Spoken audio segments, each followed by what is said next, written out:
నమస్తే, welcome to our voice. నేను journalist నవత. భారత భద్రతా బలగాలు నేపాల్లో జరిపిన ఓ ప్రధాన ఆపరేషన్లో విజయం సాధించాయి.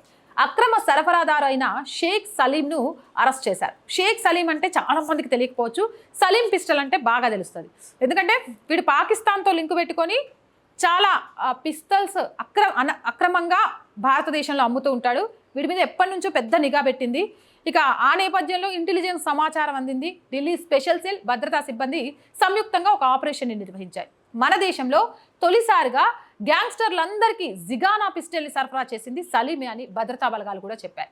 పోలీసులు తెలిపిన వివరాల ప్రకారం సలీం పిస్టల్ గత కొన్ని సంవత్సరాలుగా పాకిస్తాన్ నుండి అధిక నాణ్యత గల ఆయుధాలను దిగుమతి చేసుకొని లారెన్స్ బిష్నోయో, హషీం బాబా మరియు అనేక ఇతర గ్యాంగ్స్టర్లకు సరఫరా చేస్తున్నాడు.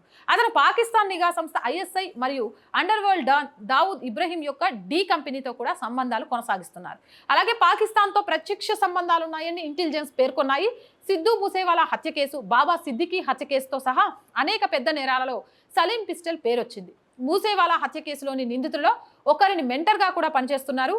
చెడు వ్యక్తుల సాహసంగా కారణంగా సలీం మొదట వాహనాలను దొంగలించడం ప్రారంభించాడు. 2000లో మొదటిసారిగా వాహనాల దొంగతనం కేసులో పట్టుబడ్డాడు. దీని తర్వాత ఆయుధాల దోపిడీ, కోట్లకు విలువైన వస్తువుల దోపిడీలో కూడా అరెస్ట్ అయ్యాడు. 2018లో ఢిల్లీలో అరెస్ట్ అయిన తర్వాత సలీం విదేశాలకు పారిపోయి అక్కడి నుంచి ఆయుధ సరఫరా నెట్వర్క్ నిర్వహించడం ప్రారంభించాడు. అతను నేపాల్లో దాక్కున్నాడని పోలీసులకు సమాచారం అందింది.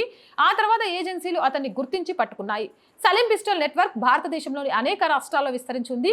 అతను పాకిస్తాన్ నుంచి ఆయుధాలను దిగుమతి చేసుకొని నేపాల్ మరియు ఇతర సరిహద్దు ప్రాంతాల ద్వారా భారతదేశానికి సరఫరా చేసేవాడు. అతని సరఫరా జాబితాలో పిస్టల్స్, కార్బైన్లు మరియు ఇతర అధునాతన ఆయుధాలు ఉన్నాయి. ఏదేమైనా ఒక ప్రత్యేక ఇంటెలిజెన్స్ నిఘాతోటి సలీం పిస్టల్ని పట్టుకున్నారు.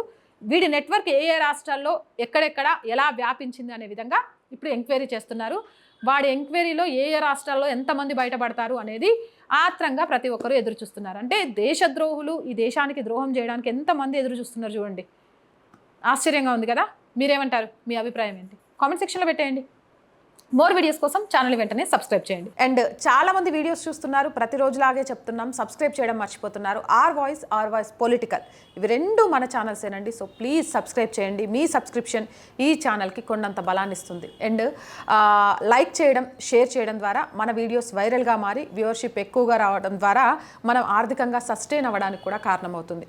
అలాగే బ్రేక్ ఈవెన్కి చేరుకునేదాకా ఈ ఛానల్ని ముందుకు నడిపించాల్సిన బాధ్యత మీదే. ఆర్థికంగా సహాయాన్ని అందిస్తూ ఆర్థికంగా సపోర్ట్ చేయడానికి సబ్స్క్రిప్షన్ పక్కనే జాయిన్ అనే బటన్ ఉంది. 1 to 5 లెవెల్స్ ఉన్నాయి. ఏదో ఒక లెవెల్లో సపోర్ట్ చేయండి. లేదా స్క్రీన్ మీద గూగుల్ పే, ఫోన్పేతో పాటు అకౌంట్ డీటెయిల్స్ ఉన్నాయి. మీకు తోచిన సహాయాన్ని అందించవచ్చు. వ్యాపార ప్రకటనల కోసం 8328500576 నెంబర్ని సంప్రదించండి. జై హింద్, జై భారత్.